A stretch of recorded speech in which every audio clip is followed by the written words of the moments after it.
че Советът на община Струмица днес се одржи своята 54-та седмица. Со предложени 14 точки от дневният ред и една допълнителна, значи вкупно 15. На дневен ред беа сите точки, мога да напомням дека беа усвоени от страна на съветниците, по голям број точките едногласно беа усвоени от страна на двете съветнички групи. Значи беа на дневен ред 4 точки, кои се однесува за јавното предпријатие Паркирајшта Струмица, одлука за утврдење на висината на вредноста на бодот, со тоа што се возможува, доколку има парични средства, јавното предпријатие Паркирајшта Струмица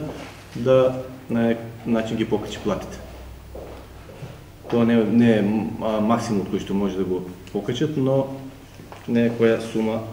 одредена од нив, кој што сметат дека е реална и ќе им бидат покачени платите за таа сума, со пресметката на бодот. Исто така беше усвоено извештај за работата на јавното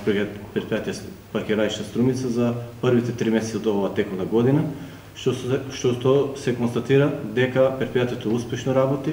и заради тие причини е донесена и првата точка и беше изгласана. Исто така на дневен ред беше и предлог одлука за давање согласност за формирање паралелки со полно број на ученици во основното општинско училиште Кирил и Методиј од село Дабиле, што со оваа одлука беше едногласно усвоена и по одобрувањето од страна на министерството, надлежното министерство, исто така може да се примена. 3 точки имаше од областта на урбанизмот, односно 2 беа за легализација на бесправно изградените објекти кои што беа усвоени, едната беше за Градско Баловци и другата за Струмица, објекти кои што беа надвор од офатот на општина Струмица и надвор од офатот на катастарска општина Градско Баловци, исто така беа усвоени позитивно, со што граѓаните на тие објекти ќе можат да продолжат постапката за легализација пред надлежниот орган во секторот за урбанизам во општина Струмица.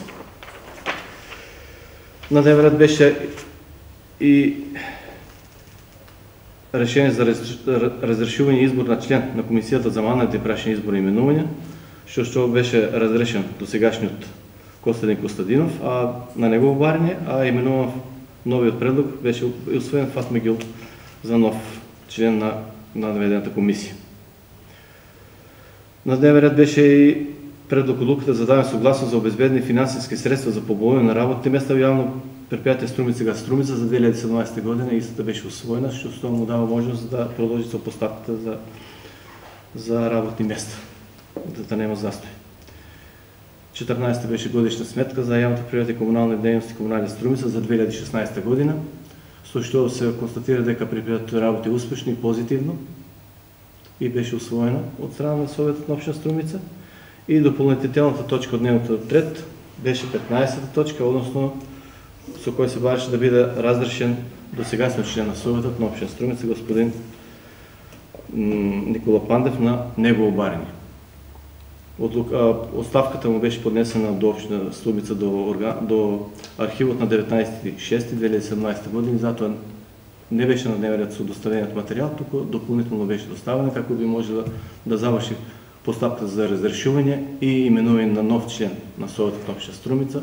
од страна на советничката група на ВМРО ДПМН и Социјалистичка партија.